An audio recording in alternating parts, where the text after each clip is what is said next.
Hello viewers, আশা করছি সকলেই ভালো আছেন। বঙ্গবন্ধু টি-20 কাপ জমে গেছে। তো বন্ধুরা, জমজমাট এই বঙ্গবন্ধু টি-20 কাপের অষ্টম দিন শেষে চলুন বন্ধুরা দেখে আসি কোন দল কত নম্বর স্থানে অবস্থান করছে, তার লেটেস্ট আপডেট পয়েন্ট টেবিলটি চলুন বন্ধুরা দেখে আসি।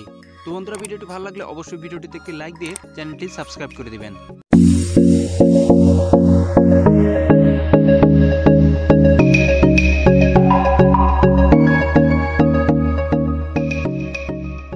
তো বন্ধুরা, অষ্টম দিন শেষে বঙ্গবন্ধু টি-20 কাপের পয়েন্ট টেবিল দেখলে আমরা কিন্তু দেখতে পাচ্ছি যে প্রথমে রয়েছে গাজী গ্রুপ চট্টগ্রাম। তারা কিন্তু 6টি ম্যাচ খেলেছে, 6টিতে তারা 5টিতে জিতেছে, 1টিতে হেরেছে। তাদের পয়েন্ট কিন্তু 10, তারা কিন্তু সবার শীর্ষে অবস্থান করছে।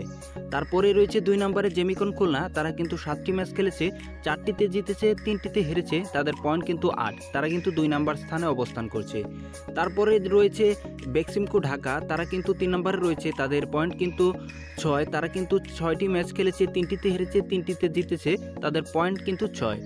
তারপরে রয়েছে 4 নম্বরে মিনিস্টার গ্রুপ রাজশাহী। তারা কিন্তু 7টি ম্যাচ খেলেছে, 2টিতে জিতেছে, 5টিতে হেরেছে। তাদের পয়েন্ট কিন্তু 4, তারা কিন্তু 4 নম্বর স্থানে অবস্থান করছে। এরপরে সবার শেষে রয়েছে ফরচুন বরিশাল। তারা কিন্তু 6টি ম্যাচ খেলেছে, 6টিতে 2টিতে জিতেছে, 4টিতে হেরেছে। তাদের পয়েন্ট কিন্তু 4, তারা কিন্তু সবার শেষে অবস্থান করছে। তো বন্ধুরা, এই ছিল মূলত অষ্টম দিন শেষে বঙ্গবন্ধু টি-20 কাপের লেটেস্ট পয়েন্ট টেবিল আপডেট। দেখা হবে পরবর্তী ভিডিওতে। ভালো থাকবেন সবাই।